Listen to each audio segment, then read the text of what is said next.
Pemirsa, dukungan terhadap Presiden ke-7 RI, Joko Widodo terus mengalir di tengah gugatan dugaan ijazah palsu yang tengah bergulir di Pengadilan Negeri Solo. Sejumlah teman seangkatan Jokowi di SMA Negeri 6 Solo mendatangi kediaman Jokowi di Kelurahan Sumber, Kota Solo hendak mengajukan gugatan intervensi terkait polemik ijazah SMA 6 Solo.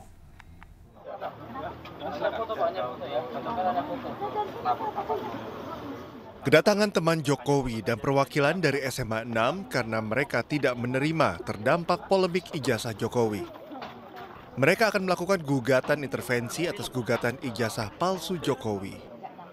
Rencananya gugatan ini akan diajukan ke Pengadilan Negeri Solo. Gugatan intervensi dilakukan pada perkara yang digugat Muhammad Taufik. Kedatangan kami ke sini adalah dalam rangka untuk mohon izin, kami akan melakukan gugat intervensi atas gugatan yang dituduhkan kepada Pak Jokowi bahwa ijazah SMA-nya Pak Jokowi itu adalah palsu.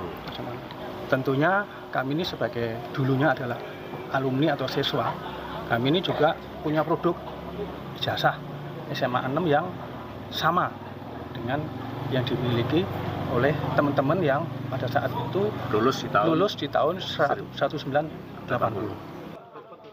Sementara itu, kuasa hukum para teman Jokowi, Wahyu Theo, akan segera melayangkan gugatan ini dan mengikuti proses persidangan. Jadi di gugatan intervensi itu kepentingan kami menjaga marwah SMA 6, menjaga marwah alumni teman-teman SMA 6, dan kami mengajukan gugatan selaku pihak yang juga merasa kepentingannya dirugikan dengan ada gugatan. Para teman sekolah Jokowi ini merasa terpanggil, terutama untuk menjaga marwah serta kehormatan dunia pendidikan. Dari Solo, Jawa Tengah, Septiantoro, iNews melaporkan. Sementara itu, pemirsa, ahli digital yang juga terlapor dalam kasus dugaan ijazah palsu Jokowi meminta agar gelar perkara khusus secara terbuka. Selain itu, Roy Suryo juga akan melapor ke Komnas HAM.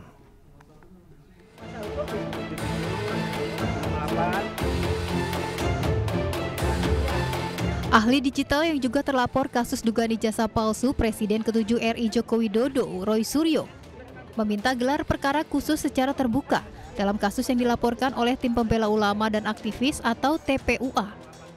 Selain itu, Roy Suryo juga mengaku telah melapor ke Komnas HAM karena telah terjadi perlakuan yang melanggar hak asasinya. Sehingga apa? TPUA kemudian kemarin menyampaikan surat kepada Karo Wasisdik, Kepala Biro Wasisdik atau pengawas penyidikan di Mabes Polri, untuk membuka kembali penyelidikan itu dan juga atau laporan Dumas itu, dan kemudian menyelenggarakan yang namanya gelar perkara khusus terbuka.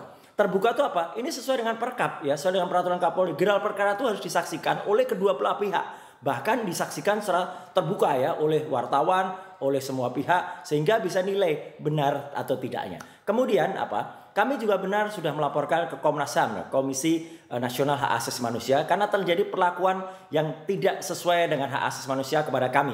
Kami itu adalah peneliti, saintis, tapi kenapa diberlakukan seolah-olah langsung dikenakan atau kemudian kriminalisasi dengan niat mau dipidanakan oleh seseorang yang dicurigai oleh mayoritas sebagian besar rakyat Indonesia. Ini menurut survei atau menurut research yang dilakukan oleh teman-teman, salah satunya adalah Kolonel Refli Harun, dan itu clear sekali, jelas sekali metode ilmiahnya, bukan survei yang melalui telepon, dan itu sudah diarahkan siapa penelitinya, siapa respondennya.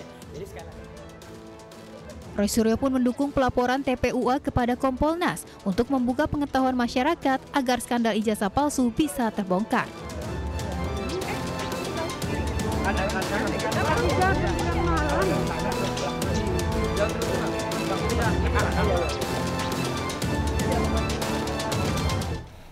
Pemirsa, Kejaksaan Agung membuka peluang memeriksa Nadiem Makarim terkait dugaan korupsi pengadaan laptop yang merugikan negara senilai 9 triliun rupiah. Sebanyak 28 orang saksi telah diperiksa oleh Kejaksaan.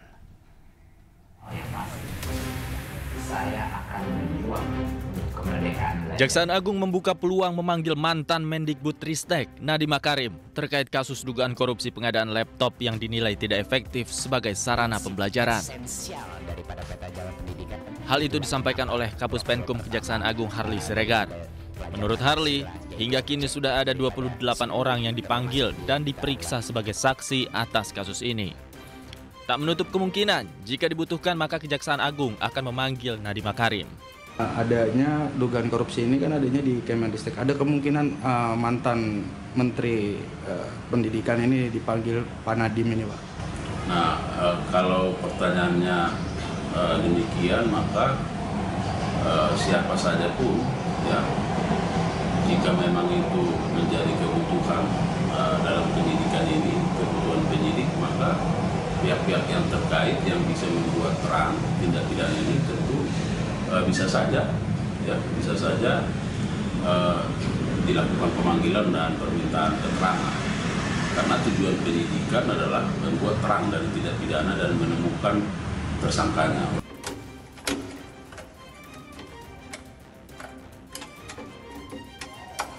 Sebelumnya penyidik kejaksaan bekerja sama dengan petugas keamanan menggeledah salah satu unit apartemen di kawasan Jakarta Barat dan Jakarta Selatan pada tanggal 21 Mei 2025. Dalam penggeledahan, penyidik menyita sejumlah barang bukti berupa dokumen dan elektronik. Diduga kerugian negara akibat proyek pengadaan laptop Chromebook itu mencapai 9,9 triliun rupiah. Dari Jakarta, Helmi Sajangbati, iNews melaporkan.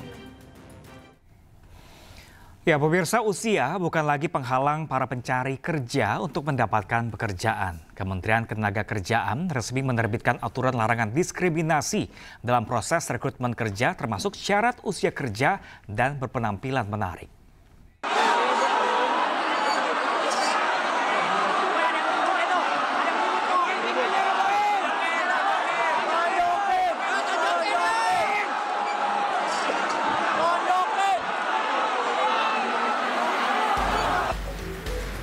Kementerian Ketenagakerjaan resmi melarang adanya syarat batas usia dalam lowongan kerja.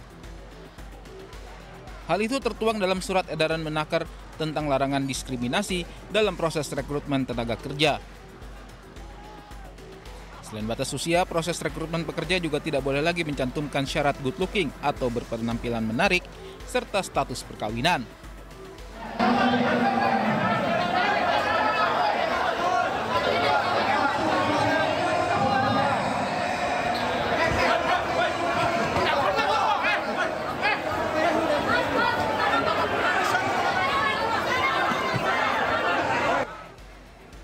Namun begitu, Yasirli menyebut syarat good looking dan batas usia hanya boleh dipakai untuk karakteristik pekerjaan tertentu.